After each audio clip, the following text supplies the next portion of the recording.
O BNG de Sanxenxo pide explicacións ao Concello sobre a contratación da feira multisectorial de Portonovo. Os nacionalistas non entenden os criterios que seguiron no procedimento e non ven cumpridas as melloras que propoñía a empresa adxudicataria na súa oferta. De repente vemos que empeza a montaxe e a empresa que está montando neste caso as carpas, pois é exactamente a mesma que montou no ano 2016, pero que é a que montou no ano 2015, 14, 13, 12...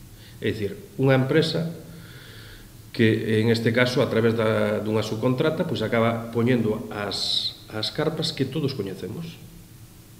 É dicir, entón, onde está a mellora técnica e estética? Nesta listaxe de melloras recollíase a instalación dunha celosía para dar a cubillo aos postos. Finalmente, este equipamento cobraríase aparte e terían que sufragalo os vendedores. Fala concretamente de que esta cuestión que contribuirá á estética da feira, pero que os grandes beneficiados son os vendedores, en definitiva, que deben ser eles que nos sufraguen cunha aportación engadida de 1.000 euros. Por lo tanto, nos parece unha auténtica tomadura de pelo.